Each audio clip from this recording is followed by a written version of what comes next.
Hey mga broads, may balita nga po tayo dito sa 6'5" ng Reno Ocean Elasta Painters na si Kaylan Chongson. Ito po yung small forward or shooting guard nila na 32 years old rookie na veteran na mga kabrods. So sa Reno Ocean Elasta Painters, automatic na nga napasok ito sa playoffs round dahil sa kanilang standing na 6 wins and 5 losses.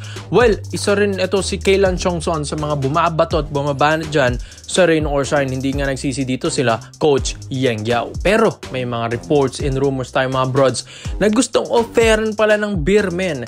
Ito pong Reno Ocean, makuha lang ito pong si Kaylan Chongson. Matagal na itong narurumor mga kabrods, dati pa ito. Maski ang Barangay Nebra San Miguel, gusto nga i-draft ito last year si Kaylan Chongson, kaso naunahan nga sila dito ng Ross. Pero alam din naman natin na ang SMB ay struggling ngayon at yun nga, alam naman natin na alanganin na silang makapasok ng playoffs round. Kaya ito, gusto ng Beermen na palakasin pa at maging deep palalo ang kanilang roster. Mga kabrods, gusto nga rin nilang i-trade yung mga ibang shooters dito and forwards nila para nga dito kay Kaylan Chongson. Dahil hindi rin naman basta-bastang 32 years old na rookie ito, veteran na ito mga kabrods. Maski nga dyan sa mga ibang liga na pinuntahan neto at pinaglaruan. Ang ganda din kasi dito kay Kaylan Chongson, may shooting na, may footwork na sa ilalim at may depensa pa.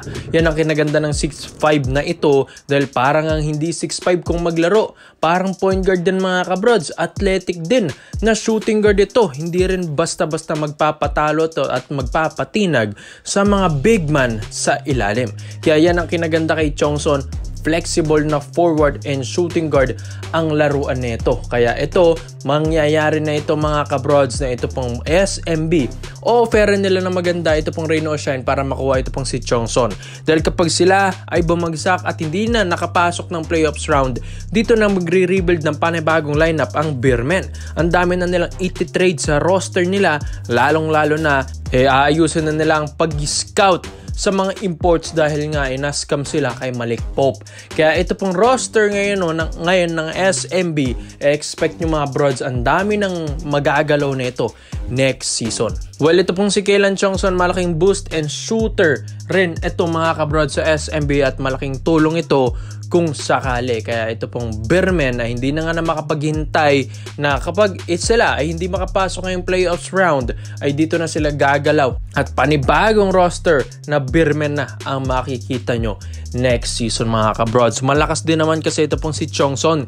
Kaya di ba ang Ginebra rin ang gustong kumuha dito? Kaya may ayon din sa mga reports natin mga broads, Ginebra, SMB, Magnolia, TNT ang kalaban nila dito sa trade offer na ito. Pero ang problema nga lang din ng Beermen mga kabroads, di rin natin alam kung tatanggapin ni Coach Yang Yao yung mga offer ng Beermen dito at mga ibang teams. Dahil alam din naman natin na matigas ito pong si Coach Yang Yao pagdating sa mga offers ng SMC Group. Dahil syempre, nagiging unfair nga yung mga offer nila dahil nilalagyan nila under the table yung mga teams na pinagtititradean nila. Kaya pumapayag na lang agad, di ba mga kabrods?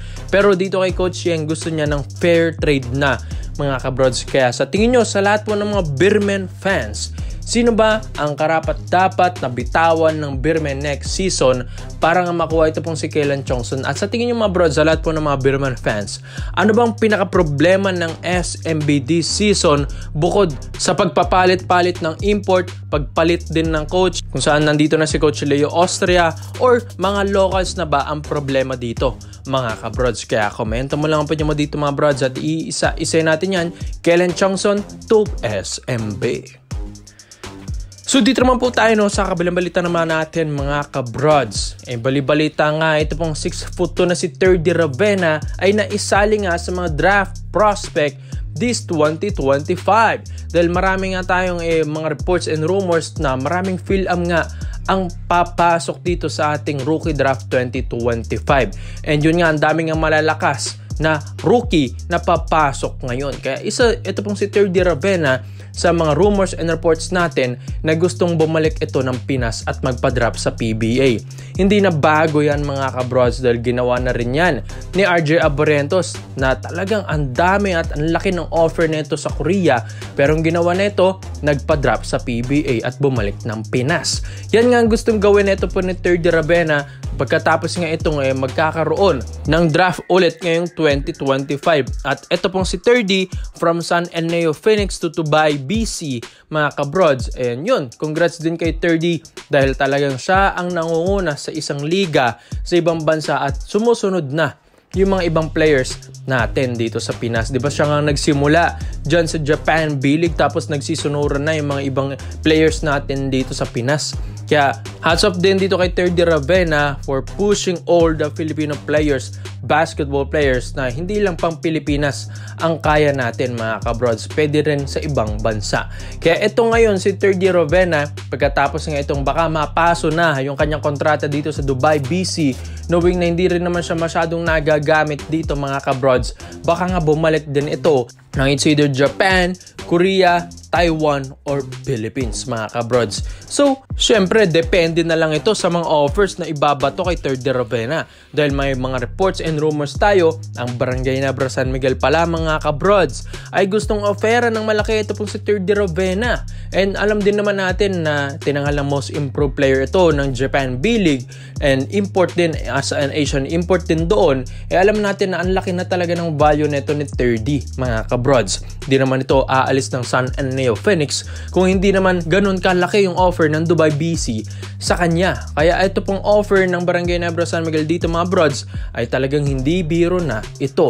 Bali-balita, halos aabutin niya ng 1 million pataas to 2 million pesos nagre-range ang offer ng Ginebra dito kay 30 Ravenna, mga kabrods.